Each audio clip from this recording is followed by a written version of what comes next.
Working Class Thought. So today's episode is going to be on Henry L. Lucas and Ottis Toole. Now, they operated primarily out of the South Midwest and the southern states. However, they did branch off throughout the United States, individually and together. So that's important to note. Hold on one second. I got to make sure these turn out. All right. So let's get into it with his childhood, which is always important to understand whenever you're getting into understanding serial killers or in general anything in that type of arena. I feel it's important to research into their childhood to understand why they operated the way they did later on. So Henry's childhood, he had 8 siblings. He was the youngest of the 9, all right? So his childhood home was a remote dirt-floored 2-room tar paper shack. His mother, Nellie Viola Dixon, was known to chew tobacco. She was a moonshiner and a prostitute. She was known to use emotional and physical violence. Henry's father, however, Anderson, he's an interesting character, by the way. His nickname by townspeople was No Legs. This was due to the fact that he was an alcoholic who lost his legs to a slow-moving train. Freight train, to be specific. He would just slide around the bare dirt floor of the shack, propelling himself on his stumps. His mother was part Cherokee Indian, and she ruled her house with an iron fist. She chose to make money by being a prostitute. She would sleep with men in the shack and force her husband to watch. She hated her son and abused him physically and emotionally. His father was against the abuse and the fact that she made their son watch her have sex with multiple people. It's important to note that when Henry cried about it or the abuse, she would just simply beat him unconscious to shut him up. Now, she did this with a stick, by the way. Henry mentioned his earliest memories watching his mother have sex with Johns. One day, when his mother finished a job with a guy, she pulled out a shotgun on her client and blasted him in the leg.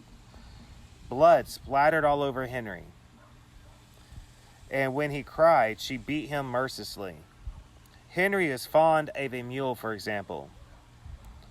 One day, his mother noticed his fondness for it. She asked him, "Do you like the mule?" And he got excited and said, "Yes, very much." So she told him, "Hold on." And she brought it out to him. And what she did, she shot the mule in the head. And then she beat him because she had to pay to move the mule's carcass. So she had to pay for that, and for that fact, he got beat for it. So let's understand a little bit more about Henry. I apologize, I'm running on 2 different things here again. So their house had no power. And when Henry complained that he was hungry, his mother would just simply yell out, "Don't bother me. Why don't you just go out and eat out of the trash cans?" For this reason, Henry was malnourished. At one point, his mother's pimp, Bernie, moves in. Almost all the food Henry and his siblings had was stolen or from simple handouts for neighbors who felt bad for him. Or a handout, like churches and stuff like that. Hold on one second. Yep. You have to realize Henry's mother, to Henry's mother, it was well known that she treated her children just simply as servants. One of the things Henry's mother would force him to do was to grow out his blonde hair really long, dress him up like a girl, while she made him watch her have sex with her pimp Bernie. So in 1942, Henry's first day at school, his mother curled his hair, made him wear a dress while being barefoot. Because he looked starved, looking like a girl, a teacher bought him a pair of shoes. And for him accepting these shoes, his mother beat him, simply for accepting charity in her words. Well, his words talking about her. Because of being bullied, he was simply a loner. He didn't really communicate with anybody. If he chose not to wear women's clothes, they were simply dirty and ragged. His mother only wanted him to wear girls' clothes. A teacher who saw how bad things were for Henry, she decided to cut his hair and give him normal school clothes. His mother was so angry that she went down to the school and beat him and her. She made a huge scene, had a terrible fight with the teacher. See, Henry's mother made sure to destroy any human affection Henry encountered whatsoever. She knew that if she allowed him to see any type of human affection, it would give him hope and ambition that things could change. And she didn't want him to change. She didn't want things to change. So she made it clear to Henry at a young age that he was simply the dog of the family. And Henry stated he had to do things that no human would ever want to do. So let's look into a lot of things. Is when you look into this case, you'll start seeing Henry's eye, how it's sunken in. And we're about to find out how that injury actually happened, because you're going to hear multiple stories. I came across many whenever I was researching it. The one that I found to be true is the one that you find the most. So according to records, Henry already had brain damage after all the physical abuse that he had to go through. In 1943, at 10 years of age, his half-brother accidentally sliced his left eye with a steel-tipped ruler, and his eyeball burst open. Once it was removed, he was given a glass eye at the age of 10. So by the age of 10, Henry was an alcoholic, and he had to sell moonshine, which is his mother's main source of income. One day, his mother beat him with a piece of log and split his head open so badly that his skull was actually showing. He was unconscious for the rest of the day. So sometime in 1950, his father, Anderson, he just could not take it anymore. He couldn't take the pimp living there. He couldn't take her being a prostitute. He couldn't take her abuse towards Henry. He just couldn't take it anymore. So he decided to walk outside or not walk, but, hobble outside to the snow. And he laid there for a straight solid week, eventually dying of pneumonia. Now, Henry claimed his first murder was a female school teacher after she rejected his advances. So he was fully infatuated with sex. He would often capture small animals and then perform sex acts on them. So 6th grade, Henry drops out of school completely. He runs away from home. He drifted in the streets of Virginia. March of 1952, Henry claimed he had his first human sexual experience. It was with a 17-year-old girl by the name of Laura Burnsley. He beat her unconscious, raped, and strangled her to death. While Henry was a drifter, his brother went into the Navy. Henry was arrested for breaking and entering an appliance store. Before I go into detail about his first time being locked up, I ask you to remember his childhood home and the type of human interactions that he had already had up to this point of age and time that he was living in. So he was locked up at Baymont Training Center for Boys in Virginia. Their records show that he could be calm and rational, and the next minute be violent and uncontrollable. He remained there for a year. He bragged that at age 12, he raped his niece. He also made a friend, and officials described their relationship as purely sexual. He often stated it was luxurious at Baymont Center for Boys. Because you got to understand, there they had running water and electricity. For him, that was like living in a mansion from where his childhood home was. So after being released, he worked as a farmhand where he picked up some basic life skills. Not long after, he was arrested for breaking and entering again. By now, he was an adult. he was sentenced to 4 years at prison at Virginia State Penitentiary. He managed to get a job of cleaning the highways, and in March of 1956, while out cleaning the streets, he escaped by stealing a car. During the time on a run, he met Stella Curtis and fell in love with her. He was only free for 2 solid months before he was caught and sent back to prison in Ohio for transporting stolen goods across state lines. That sounds really familiar. After he served his prison term in Ohio, he was transferred to Virginia to complete his original sentence. When Henry was on parole in September of 1959, he met up with Stella, who he became engaged to. They moved in with Henry's half-sister Opal in Tecumseh, Michigan. One Christmas, Henry's mother came to visit, which we all know up to this point, this can't be good, right? Just cannot be. I'm just telling you, it can't be. How could it?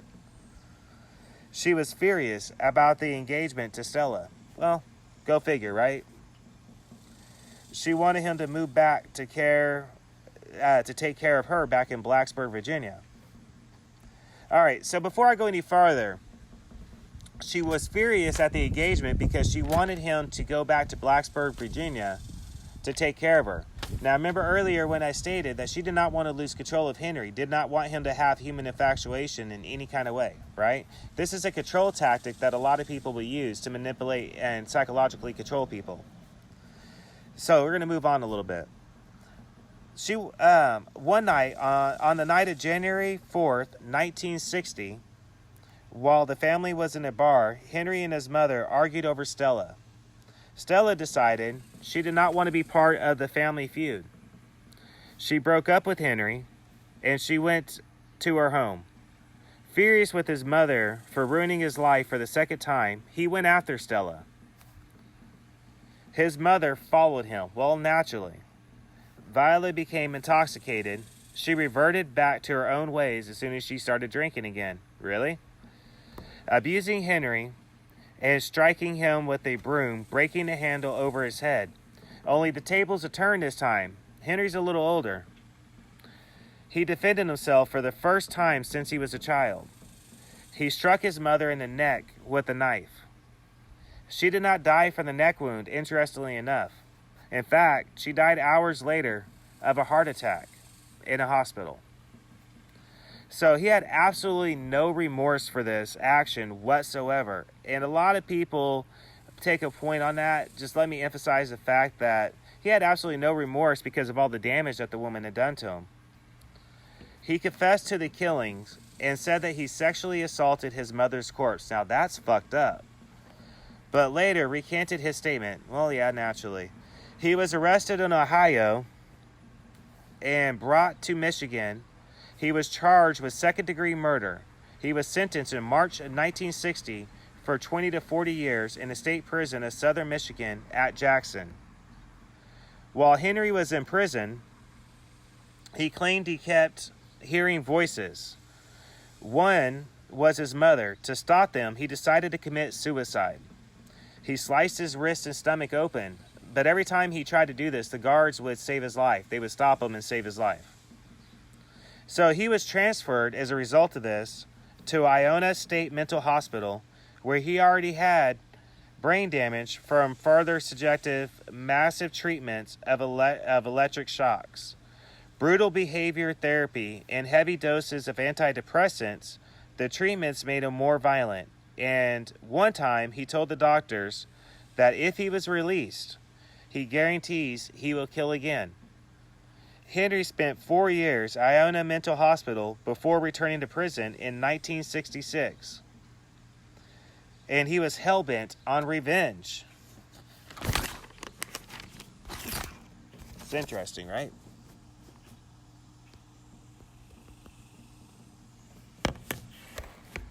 So Henry started reading books on police procedures and studying methods of murder during his duration in prison. He started working in the records room of the prison and learned from the mistakes of other inmates.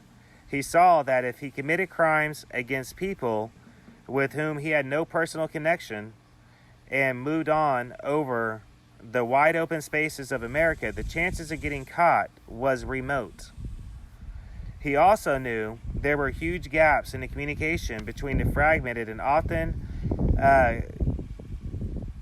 competing law enforcement agencies across the United States. At city, county, state, and federal levels, they all compete with one another. So he was relying on this tactic. A series of crimes committed in one jurisdiction would rarely be related to a similar series of crimes. The county was wide open for a serial killer who wanted to murder people at random. Henry was convicted. He found the secret to the perfect crime, including murder. Due to an overcrowded prison system, Henry was released June 19, 1970.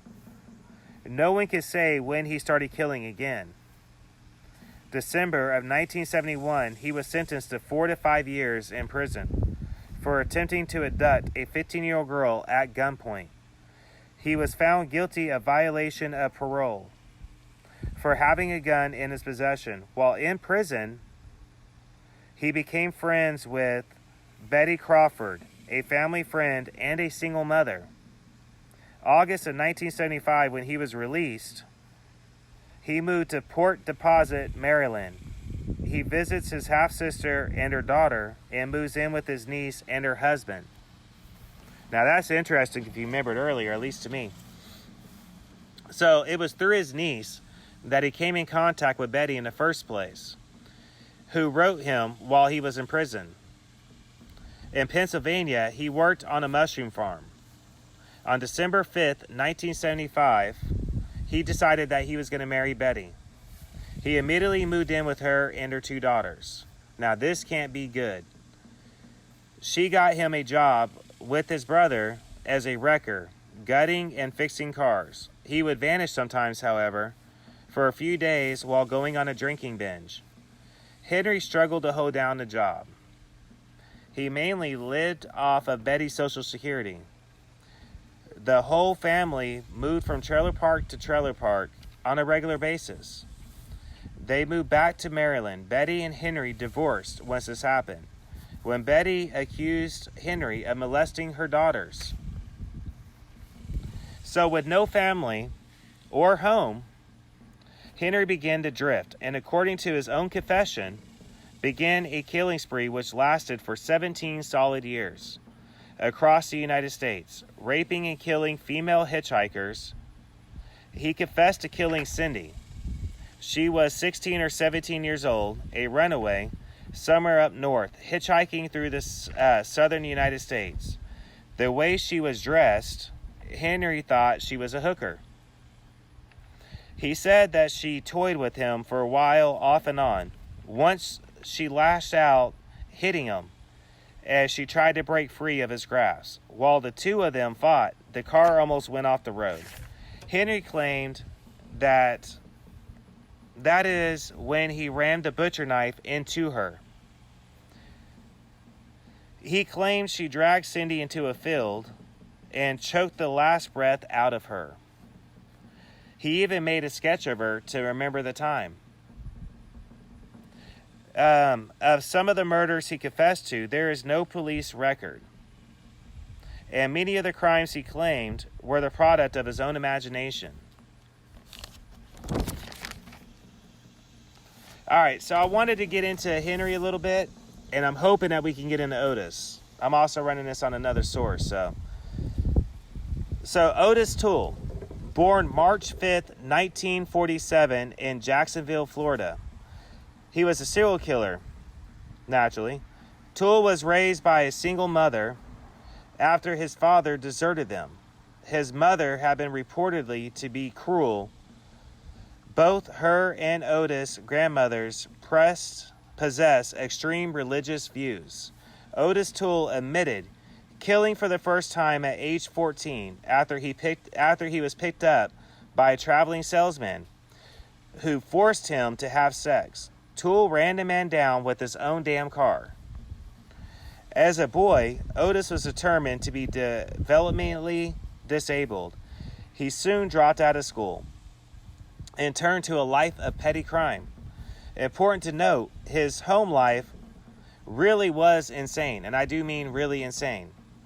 His mother was a Christian extremist. However, his older sister molested him and forced him to wear girls' clothes. His grandmother was a Satanist, and according to Otis, she would use him to rob graves of body parts for satanic rituals she wanted to perform. Also, before his father left the family, Toole was forced to perform sexual acts for his father's friends. That's why his father pimped out his own son. That's fucking gross. Otis's IQ score was only 75, and I want you to keep that in mind throughout whatever you find out about Otis Toole. Keep in mind that his IQ level was only 75. Once he dropped out, he began to meet men at local gay bars. He told reporters he knew he was gay at the age of 10. He suffered from epilepsy, which resulted in frequent grand mal seizures. Throughout his childhood, he ran away from home and often slept in abandoned houses. He was a serial arsonist from a young age. He said fires made him sexually aroused. He also claimed to have been a male prostitute as a teenager. He became obsessed with gay pornography.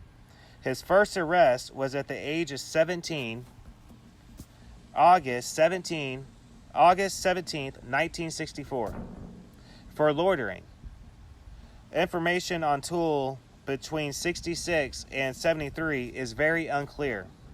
It is believed he began drifting around the southwestern United States. He supported himself by panhandling and prostitution. While living in Nebraska, Toole was one of the prime suspects in the 1974 murder of 24-year-old Patricia Webbs, W-E-B-B. Shortly after he left Nebraska and briefly settled in Boulder, Colorado. Only 1 month after he became a prime suspect in the murder of 31-year-old Ellen Holman, who was murdered on October 14, 1974. With so many accusations against him, Toole left Boulder, Colorado, and headed back to Jacksonville, Florida. In early 1975, Toole returned to Jacksonville after drifting and hitchhiking through the American South. So, January 14th, 1976, he married a woman 25 years his senior. After 3 days, she left him, discovering his homosexual tendencies. Toole once said in an interview, his marriage was just a tactic to hide his true sexuality. Hold on 1 minute.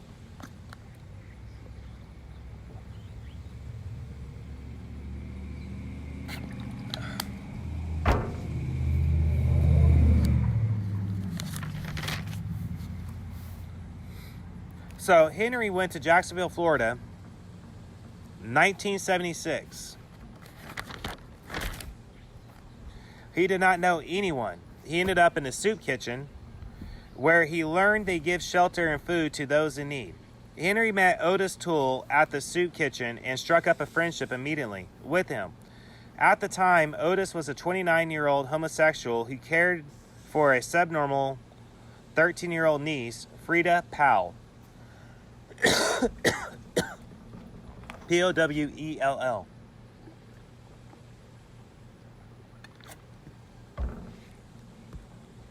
So Otis and Henry bonded over a love of rape and death. Henry and Otis moved in together, with Otis's mother in Springfield, 1978. Henry did seem different. Otis and Henry became travel companions. Henry romantically became involved with Otis's niece, Frida. They called her Becky. She was 13 at the time. Henry eventually adopted Becky, and they lived strangely as husband and wife. He said he would kill other people and take his lust out on them, as Becky was simply too special to him. Once Otis and Henry started drinking together, which led to robberies of convenience stores and gas stations in western Pennsylvania. They began to travel farther into Ohio, Michigan, Indiana, Illinois, and Wisconsin. If they came across people that resisted, they simply shot them with Otis's .22 caliber semi-automatic. 1978. If the car was broken down, they would kill a driver and steal their car. Henry showed no emotion or remorse for what he would often boast about as their crimes. According to authorities, Henry and Otis were responsible for at least 4 to 5 bodies in each state they traveled to. They claimed to kill 1 victim a day. For a while, Henry moved with his half-sister, Amelda. He left February of 1979. She threatened to report him for sexually abusing her granddaughter. So again, that comes up. So now for myself, this part is interesting. On his way back to Jacksonville, he picked up June or Joni in Oklahoma City, Oklahoma. She was hitchhiking to south of Texas. They had consensual sex once. However, at another point, he tried again. That's when she said no. He choked her to death, breaking her neck. He reached Wilson County and spotted a culvert by the highway. He decided to throw her naked body out. He left her socks on, however. That's how she became known as Orange Socks. Being the fact that I reside in Oklahoma, I wanted to go over this one in particular to make sure I covered that. Otis and Henry were also lovers. Otis, even at one point, pulled over to the side of the road. He was furious at Henry for raping a girl in the back of the seat while he was there. When he pulled over, Otis shot her. These two killers were very deadly, killing numerous people along a journey of across straight lines. So, after his arrest in 1983, he claimed to have killed as many as 600 people around the country. Detectives from 40 states talked to him about an estimated of 3,000 homicides. He was convicted of killing, however, 11 people. However, condemned to death for a single case with an unidentified victim. Otis himself confessed to killing more than 100 people. On a side note, he was homosexual and a cannibal. That's right, folks, you heard me right. He was a cannibal. At one point, Henry stated Otis would barbecue the victims, then he decided to eat them. Henry stated he did not, when he was asked why he did not join, Henry responded, "I just don't like barbecue."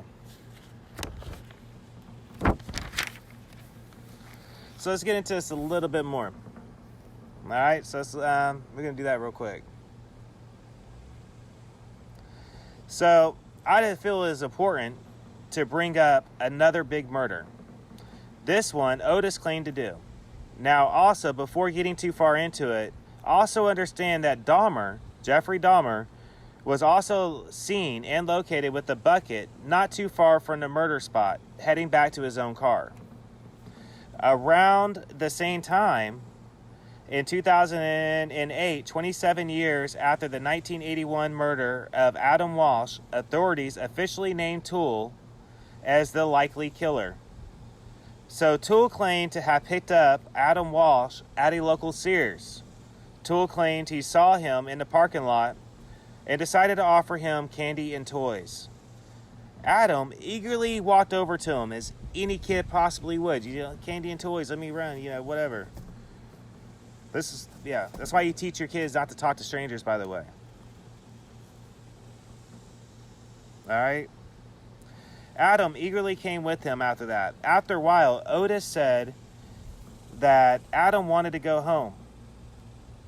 And he began crying and just would not stop. And he didn't know what to do. So he said that's when he decided to knock him out. He decided to pull off to the side of the road. He grabbed his machete, then chopped his head off. Left his body. He said, "I needed the head." Then he tossed the head in a vehicle.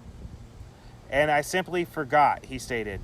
One day, Toole said, "I found it again. I simply forgot it," he stated. And, once I found it, this after several days of driving around, he decided I should throw it in a canal, and that's what he did. Police lost Ottis's car and the blood-soaked carpeting as a result. This hindered their investigation. Once Hollywood, Florida Police Chief Hadwick Wagner announced Ottis as a killer, he stated, "Many mistakes were made during this investigation. I want to point out something. This changed everything."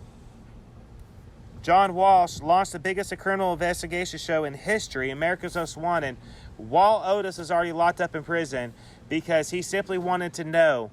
He launched that show to find out who really killed his son and kidnapped him. Ottis, he always thought that John Walsh always stated that he thought that Ottis was the killer. I want to point that out. He never really bought into the Dahmer theory. In fact, I came across a news article where John Walsh stated that he did not believe Dahmer was involved in his son's kidnapping and murder in any shape, form, or way. It didn't fit a pattern, according to what John Walsh stated. So I think that's important to note. And like I always say, in no way am I endorsing anything that any of these people do. I think Henry L. Lucas and Ottis Toole is simply just fucked up people. But I think it's messed up because I think there was a lot of warning signs back in the days and the early lives of them that the community could have got involved. Like, for instance, the teachers. Nowadays, thank God that the teachers would get involved when they notice a kid is being forced to wear women's clothes against his will, being starved, and being just tossed out, abused emotionally, physically, and the same goes for Ottis. Nowadays, when he was in school and they would have noticed something like that, they would have called the state authorities. State authorities would have got involved. Hopefully they would have got help. You know what I mean? And hopefully that would have changed the course of history as far as that's concerned. That's one thing I'm grateful for with nowadays, with how things have became, because these crimes happened in a time period when it wasn't very common for anything like that to happen. I mean, the way children were treated was just the way they were treated at home. I mean, unless it was severely bad, and I think even at times it was severely bad and people didn't consider it severely bad because of the way their childhoods were. Things were different back then. And again, I'm not justifying anything and I'm not encouraging anything. I'm just stating that it seems that a lot of people forget the time period back then. I think it's really messed up that Ottis and Henry were able to get away with killing as many people as they did. They ultimately, I think what it was for Henry and Ottis both was a connection with each other. That's how they became homosexual lovers. They both had gay experiences forced on them when they were younger repeatedly, so often that eventually it was nothing to them.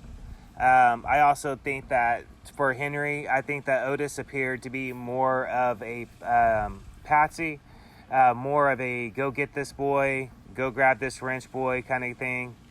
The gopher kind of guy is what I picture Henry treating Ottis like. Sometimes when you come across partnerships, and especially with killers, you'll notice that there's patterns like that to where somebody within those communities, whether it be like a whole community or whether it be like just a individual group of people or just two people, often there's like one or more people that's treated like dogs. They're just treated like they're errand dogs, like go get this, go fetch that, they'll engage them and make them feel good, but in actuality they don't they don't really respect anything that they do, whatever. And I picture that's what Ottis was to Henry. I do believe that they had a sexual relationship with each other because they both confessed to it. They both had homosexual tendencies. I think the most interesting part to me when I came across the article, as far as all this personal perspective goes,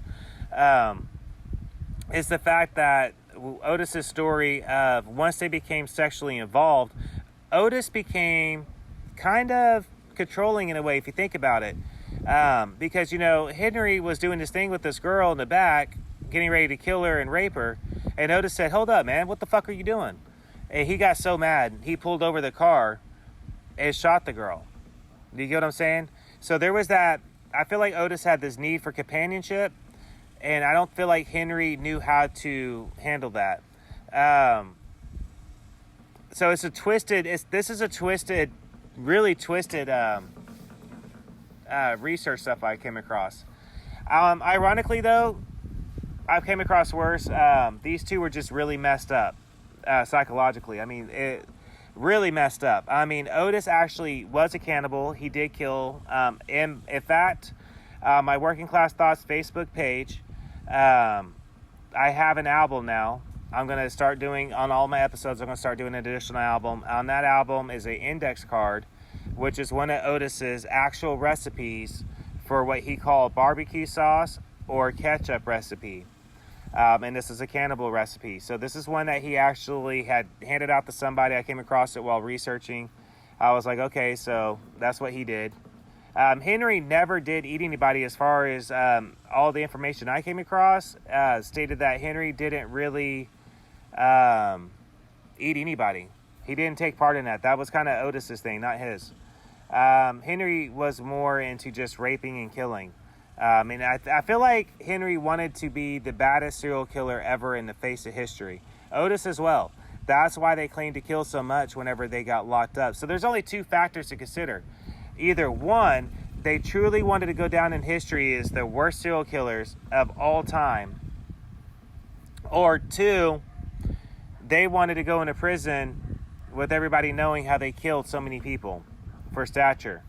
Which I don't understand that one either, because of the aspect that I don't think you'd want to go to prison. You got to look at the charges. Inmates often don't like certain type of charges.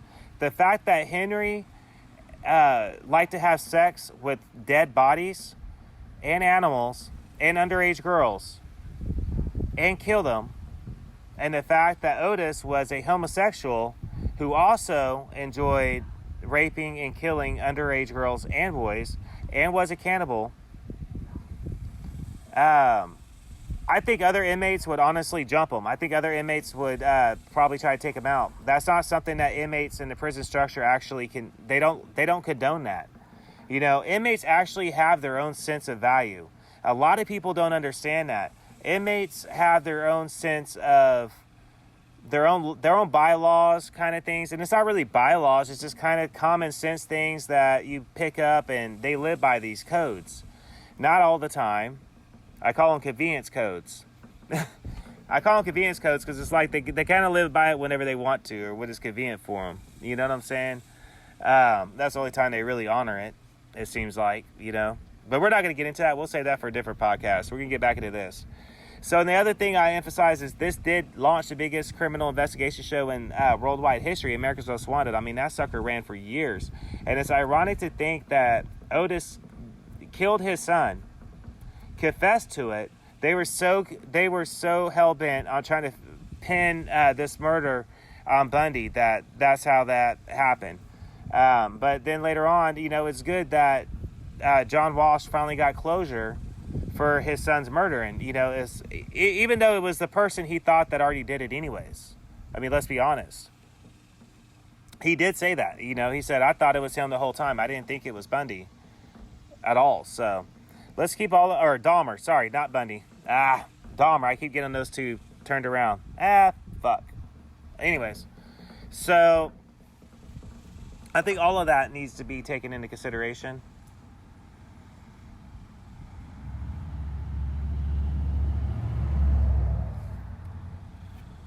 So, another thing to look at. Now, I came across some weird shit while researching this. Otis and Henry claim to be part of a group called the fuck did it go? Yeah, folks, that's how unrealistic it is. But If I came across it, I got to include it, even though I don't personally buy into it. Okay, so Henry and Otis, they get locked up in prison. They start granting all these interviews. They start saying they killed all these people, right? They wanted to go down as the biggest and baddest killers in the face of history. And they were willing to confess to any murder. You know, detectives would come and say, hey, did you do this one? Yeah, I did that one. Did you do this one? Yeah, I did that one. The reason why they're only convicted 11 is because, like any investigation, they're going to find out, hey, you didn't really do this one, and there's no way I could actually accept it that you did it, you know? But anyways, so when they get locked up, they claim that they're part of some grand conspiracy theory and part of a cult that's a satanic cult called the Hand of Death cult. Now, I find this very ironic, both on a personal level and a professional level, because they try to say that Charles Manson was a member of it, and that Bundy was a member of it, and Dahmer was a member of it, and Gacy was a member of it, and that they would go down to Florida and they would train in these camps on how to do everything. Some secret camp in the swamplands in the Everglades, in the Florida Everglades. That's what they claim anyways. I don't buy that one bit. Now, there is a newspaper article that was printed a very long time ago in the Hollywood Tribune that Charles Manson starts naming people in sex cults. Do not get it confused. I do not believe old Charlie meant the Hand of Death cult at all. I don't think he ever met Otis. I don't think he ever met Henry. I don't think, I just don't buy that. I don't think that there's some like secret group that's going around and they got this big, huge table and it's all these killers sitting around about how they're going to do all this stuff. I just don't buy into that. I think it's too far out there to buy into. Now, if you know anything different and you want to prove me wrong and you got some facts and data to send me to back up what you're stating, by all means, send it to me. Because as far as I could tell, it didn't happen. You know what I mean? I think it was just them adding more to their story that they wanted to sell. That's what I think it is. I think it was just them adding more to their story that they wanted to sell. They wanted to be this big, hype, badass killers, and they were willing to do whatever that takes. Now, that means, because you got to remember, they were already locked up when old Charlie, and all that stuff was going down. Wait, I don't know if they were locked up. I can't remember if they were locked up or they were free, but they were around at that time period operating. So to add him into it, of course. I mean, if they might have seen a newspaper article for all we know, whenever they stated that. But what Charlie was talking about is something completely different. I might do a podcast on that later. If I do, I would have to research into it because I'm going to be honest with you, I don't know anything about it other than the picture I saw. So I'm not going to sit here and bullshit you and act like I do, because I don't. You know what I mean? Is what Charlie stated true? That there's some sex cult that's operating in Hollywood? Anybody else hear crickets? No? Just me. Judging by the tone of the news articles going around, surfacing, accusations being made against celebrities, child sex ring, prostitutions that even Dr. Phil has covered.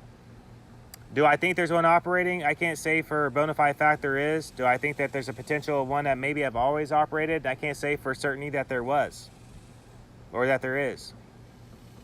Do I think there's potential for one that there might be? There might be, but who knows? An asteroid might hit us tomorrow. That might happen too. Or you might get, your toe smashed or something. I don't know. There's a lot of mites in this world. I just don't personally buy into that. And when I ask people to send me requests, I do ask that you understand something. And it's not a priority. It's not like a mandatory thing, but keep in mind that because of the type of military family background I come from, being the fact that I grew up in a military family, I don't buy into a lot of conspiracy shit. I really don't, to be perfectly blunt. And that's mixed with my own people I've met in my lifetime that I have reasons to not. There's some of them that are legit. Don't get me wrong. There are some of them that are legit. I got to back up. So there are some that's legit, but I can't say for 100. I just don't buy into a lot of them. Okay, I don't want to make this into a huge deal. I don't want to make this into a There's too big of a list to go through. I will say I don't believe in aliens. I'll say that. I don't believe in extraterrestrials. Extraterrestrial aliens, ETs. Phone home. Phone home. Yeah, I don't buy into that. And I got my reasons for that too. But my thing is telling me, my anchor.com thing is telling me I'm running out of time. So anyways, guys, I hope you enjoyed this. This has been Henry L. and Ottis Toole. And I'll be bringing another episode to you pretty soon. And I'll be announcing what that is as soon as I decide which one I want to tackle, which one I want to do. So with that said, this has been Mike for Working Class Thoughts. And to my YouTube people, this is going to be uploaded very shortly. I hope you enjoy it. Send me more requests, please. Comment in the section. If you have a hint on something, comment in the comment section of the video. My anchor.com listeners, as always, keep listening. I got a new episode coming your way. I don't want to spill the beans on what it's going to be. And also to my anchor.com listeners, you can also find me on YouTube as well. And I do want to remind everybody on my Working Class Thoughts Facebook page, there's also crime scene photos, newspaper articles, and etc., just like I did on the Girl Scout murder. So keep sending them in a request, and I'll keep researching the material for you guys, all right? Again, this has been Mike for